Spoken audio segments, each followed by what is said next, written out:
My guest today is Springbok legend and former prop Heinrich Rodgers. Heinrich, welcome to Front Row Rugby. Thanks a lot, Peter. You must be running out of stock, that you sort of scratching the bottom of the barrel now with old geriatrics.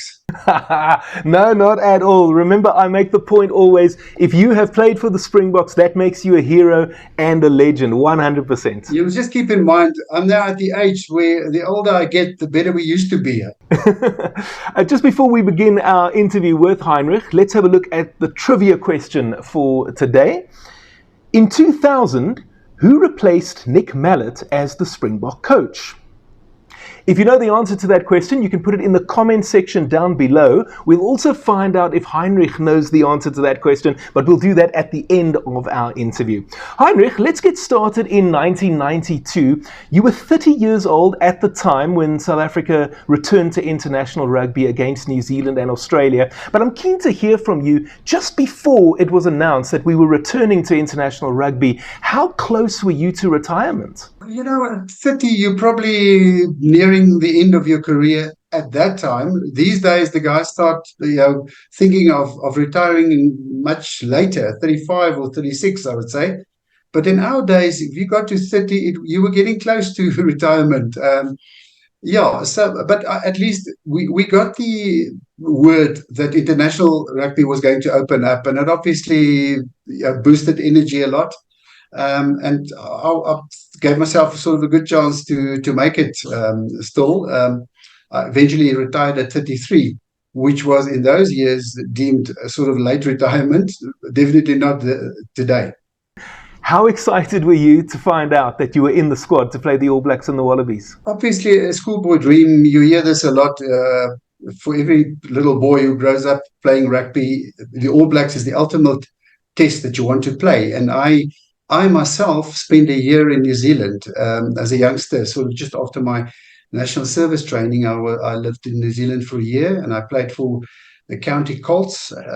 In those years, I don't know if you remember Andy Dalton. He used to captain the county senior side, and I captained the county's junior side at that stage. So it was a massive, massive excitement for me when I eventually made that side.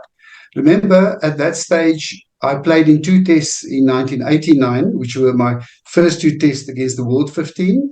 And there was quite, time between 89 and 92. We had to wait, it was 3 years before we could play international rugby eventually. So it was something big at that time. Hey, if you're enjoying this video, why not hit the like button? And I think there's a funny story about how you actually found out that you were going to be playing against the All Blacks. So I don't know how we made our arrangements, but my young fiance and I then, arranged our wedding day exactly the same day the Springbok side was going to be announced, the first side. So the Springbok coach at that stage was also my Bulls coach, and so we came a long way. And just sort of on the steps of the church after the wedding took place, he actually came up to me and said, "Listen, you can't go away on honeymoon too far because you've got to be at Springbok training on Monday afternoon." And he walked away. So I got a little hint there's something coming. And my wife still today is often still reminding me that I owe a honeymoon, a proper honeymoon. Absolutely.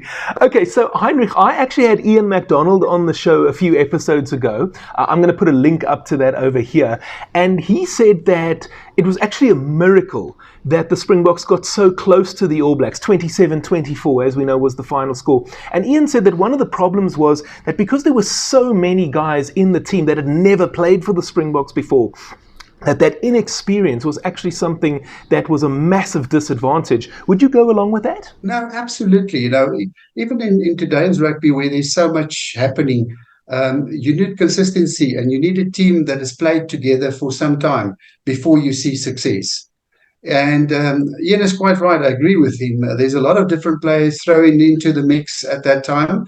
And remember, with us not having had professional rugby or international rugby, at that stage, it meant that our local competition was actually our test arena. So we, apart from players not getting together for some time, you also had a bit of a division between, bulls and lions and province, and it was not something deliberate. I think it was just how it evolved over time, where there was a hell of a rivalry between the different provinces. So it really took time initially, and it is absolutely a miracle that we got so close. We're going to talk more about those divisions that you mentioned, the so-called provincialism. But I just want to stay with that test match at Ellis Park. Your direct opponent that day was Richard Lowe. What was it like scrumming against him? Remember, Richard Lowe was the Loosehead. I was Loosehead as well. So Richard was Loosehead on the other side. Oh, so you scrummed against Olo Brown, is that right? I scrummed against Olo Brown, yeah. So, yeah, and obviously you watch these guys over time, because they were great names in New Zealand at that time. And it was magic. I actually thought we did pretty well against those front rows, and we came out quite good out of it. Richard Lowe he was quite an aggressive sort of player. We were more or less the same size at that time. So it was nice to measure yourself against someone who had much more experience than we had at that stage. Now, I also had Johan Steiger on the show a few episodes ago, and I'll also put a link up to that over here. And Steiger was speaking about scrumming against the likes of, Lowe, Brown, and Sean Fitzpatrick. And he said that Sean Fitzpatrick was the king of dirty tricks in the scrum. Is there anything that you can tell me about that? Listen, what I remember very well from mentioning the name Sean Fitzpatrick, Johan Steiger actually got onto the field due to a dirty trick from Fitzpatrick, because in the first half, Fitzpatrick we were sort of breaking up from a line out, and he was heading towards Lars Botha to hit him from behind. And I put my leg in front of him. He fell over my leg to stop him. He fell over my leg, and I pulled my hamstring in the process. So I left the field at halftime, not able to complete the game. And that also sort of resulted in me not being able to play in the test against the Wallabies. So Johan played in my place against that Wallabies. So thankful to him. He should thank Fitzpatrick for that. Sounds good. Okay, so then after those two tests against the All Blacks and the Wallabies, off to Europe for a tour against France and England, and obviously there were lots of midweek games on that tour as well. The first test against France, we win. That's our first victory since readmission. What was that like? That's amazing, because we had no experience on the international arena, and it was massive. I mean, you go to France, anyone who's ever played there, you see the unbelievable atmosphere around the stadium when you get there, and there's bands playing in the stands, these brass bands. It's just an unbelievable experience. And to get through that game winning was also a massive surprise, to many. But we played well in that first test. I think we probably surprised the French. They were probably used to a Northern Hemisphere kind of game at that stage, and we were new to the scene. The second test, obviously, they knew what they were up against, and we lost the second test. You played at Loosehead against the All Blacks, as you mentioned, and as far as I can tell, and you can correct me if I'm wrong, but you were playing at Tighthead against the French. Which of those positions did you actually prefer? No, my position was actually Loosehead, so I was thrown in on the right-hand side for those two tests. And up to today, I always say, as a prop who's played there from the age of 7 years old, I always say there are not many props who can do that switch successfully both sides. So, I could hardly, I think I could do it on that side, but it was a struggle. You always, when you scrum and you're off to the next, the breakdown or whatever, you're always thinking, I always say, instead of focusing on the game, you're starting to work out what should my next move in the scrum be. And you start to lose focus on other things because you have to survive in a position that you're not used to. So I'm a great believer in the fact that you have to, as a prop, that you specialize in one side. These days, there's much more versatility required. And someone like Trevor Nakane really is a revelation, because he's one who stands out for me as someone who was equally good both sides of the scrum. but there are not many of them. Thomas du Toit recently started really performing very well. He struggled for a long time when they moved him at the Sharks from Loosehead to Tighthead. These days, he's really a pretty good Tighthead, but it takes a lot of time. So you see, when you start asking me things about the positions in the front row, you won't stop me. Nothing wrong with that at all. And I think that often the front row guys don't get the same recognition as the wings, for example. But that's another story. So, Heinrich, you mentioned earlier what we were calling the so-called provincialism, right? This idea that the Northern Transvaal guys at the time were sticking together, or the Transvaal guys were sort of hanging out with themselves, the province guys, and so on and so forth. I want to know from you, on that 1992 tour, what was your experience of that like? Let's first say, it's like a normal sort of situation where initially everything runs smooth and all you don't realize that there's sort of a division until the team starts to lose. And it always happens. Things start to fall apart when the team loses. So we had, I think, the first 3 games of that tour, we lost. I was fortunate enough, I captained the weekday side again in Marseille, where we won the 4th game. That was our first win on the weekday tours. But obviously the losses started building up a bit of tension. And it's just, as I said earlier, it's normal when people are under stress that they look up, their friends and their circles of comfort. And that's where the sort of pulling back and forth starts. I particularly noticed it because I had a long career at the Bulls. And at that stage, at the 92 tour, I was playing for the Lions. I was in 2 years for the Lions. So I picked up this, and it really might be uncomfortable, but obviously I realized also that it's very difficult for different provincial sides to get together quickly and everything is well. It's not that easy. It took many years, in fact, I would say, for the Boks to build a cohesion and for things to be completely different these days. Because remember, nowadays they spend much more time together. There are absolutely many more games than we used to play. So I think it was just a normal thing that was going to happen, and sort of forced by pressure of losing and things not going well. Heinrich, I've had Naas Botha on the show before, Adrian Richter, also Willie Hills, and they all spoke about that 1992 tour being a difficult tour. And one of the things that Willie actually told me was that the French press made it very difficult in terms of trying to portray you guys as what he called rude Afrikaners.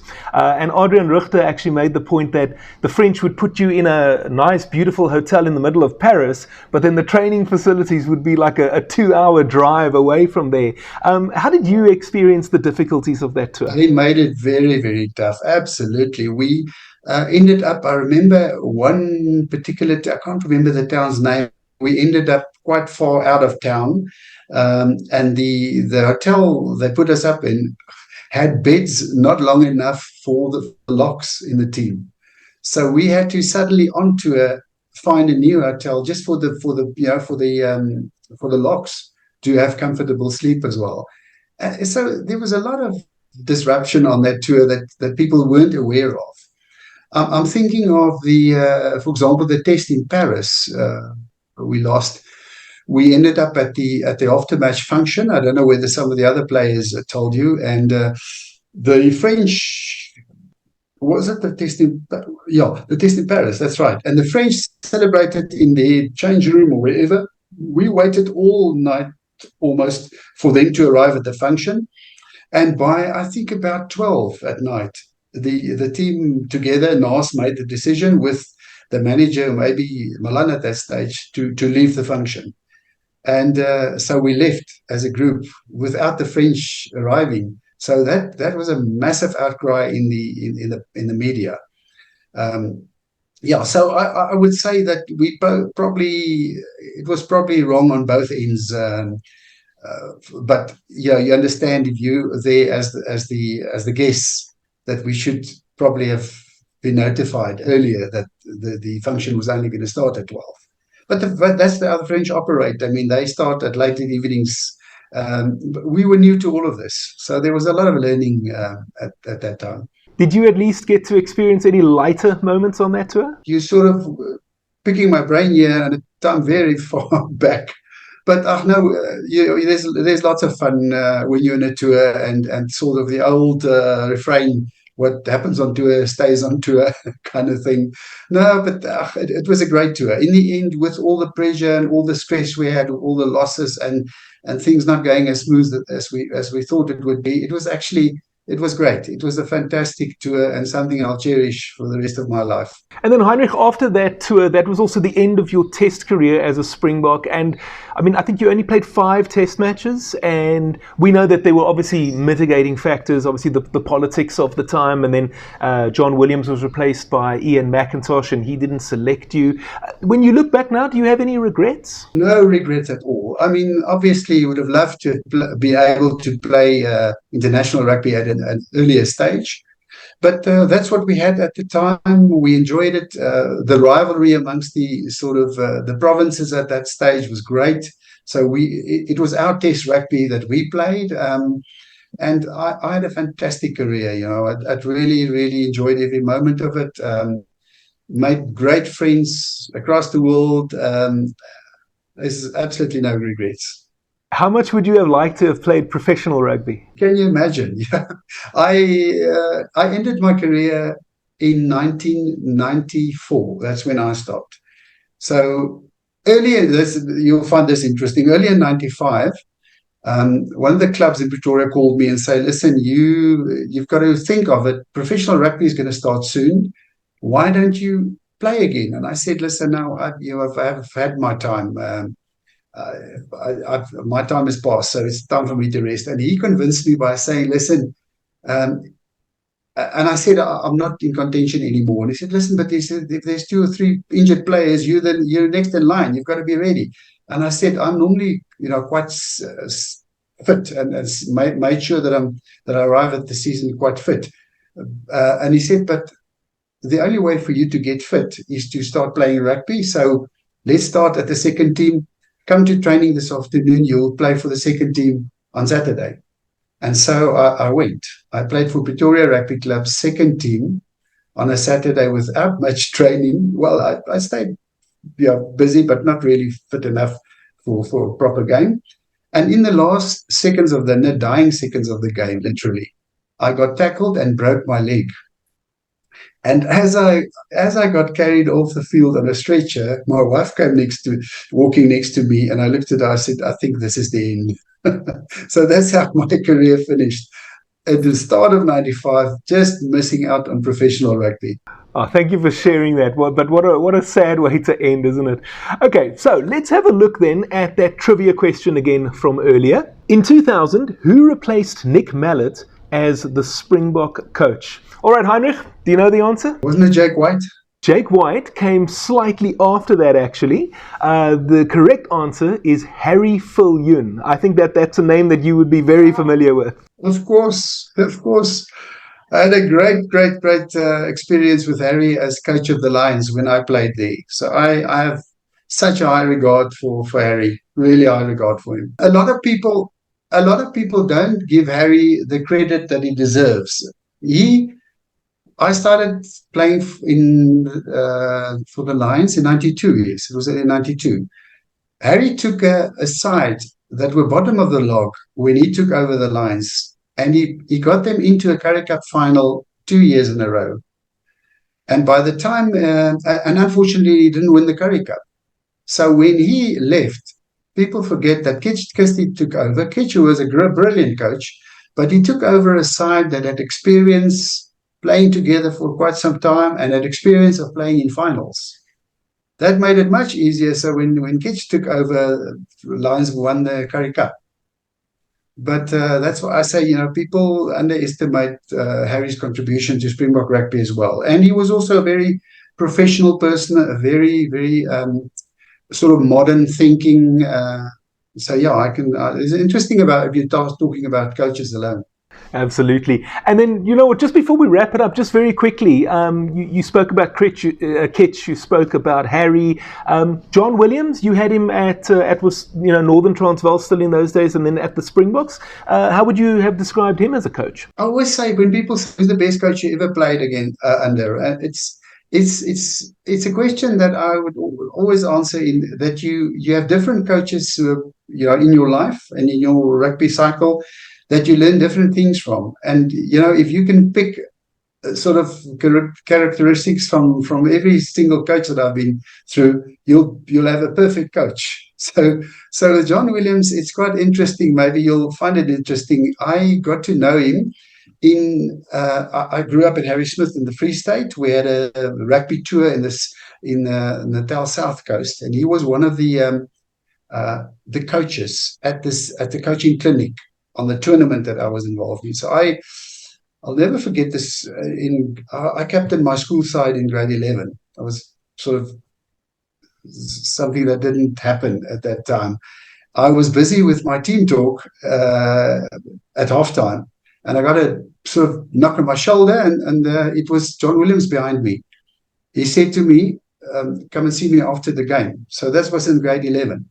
So he asked me, what are you doing next year? And I said, I'm only matric next year. He said to me, but I would like to see you at Tuks one day. So keep in contact and tell me what your plans are going forward. So I matriculated to Harry Smith. I played Cravenweek for 3 years in a row. Then went to, I was called up for national service in Pretoria. Did my 2 years where I played for the Bulls under 20s. And at the end of that 2-year time, I went to him and I said to him, listen, I don't know whether you remember me. He says, yes, I remember you. I said, I want to come to Tuks, but I just wanted to come and tell you that I'm now leaving. I'm going to go to New Zealand for a year first. So he obviously tried to convince me to come straight to Tuks first. And so I left. I went to New Zealand. And in New Zealand, in those years when you didn't have email and WhatsApps and all of this, I wrote him a handwritten letter to tell him how things were going and that I would see him in Pretoria the next year, that I would be there. And that's how my relationship with John Williams started as a grade 11 boy. And interestingly enough, I started at Tuks in the third team, and those years it worked this way. I played for a whole year in the third team. I obviously thought I should be in the first team, but you had to do the whole cycle, played third team. And the next year for the second team of Tuks, they call the Vizelas until today. I was fortunate enough to be playing I was on the Bulls bench from the second team of Tuks. So just interesting. John Williams then took over the Tuks first team, eventually when I made it to the first team. And in 1987, if I can remember correctly, yes, Tuks beat Marties at Stellenbosch for the first time in 5 years. And we had a young Tuks side with myself, Uli Schmid, Jan Locke was there, Adolf Malan, all those players were in that Tuks side. We beat Marties. Marties had a whole province side. And because of that win, it obviously escalated John Williams into becoming coach of the Bulls. And obviously, with a successful Tuks side, it made it easier for us young Tuks players to enter into the Bulls side. So, and unfortunately, then our sort of successful cycle at the Bulls also started. And that got him into the Springbok coaching job, obviously, as well. And so all these things dovetail, you have a career that you get different things from different people. And I was very fortunate to start with him and then also exposed to many other coaches through the years. Heinrich Rodgers, it has been a total pleasure to have you on Front Row Rugby. Thank you so much. And I hope that we can have you on again in the future. Thanks, Peter. Thanks for your time. I enjoyed it. Last time on Front Row Rugby, we had 1995 Rugby World Cup winner Cobus Visser here. You can go and watch that video. It's appearing on the screen right now. Next time, we'll have former Springbok coach Ian McIntosh with us. Thank you so much for watching. If you enjoyed that video, why not tackle the like button?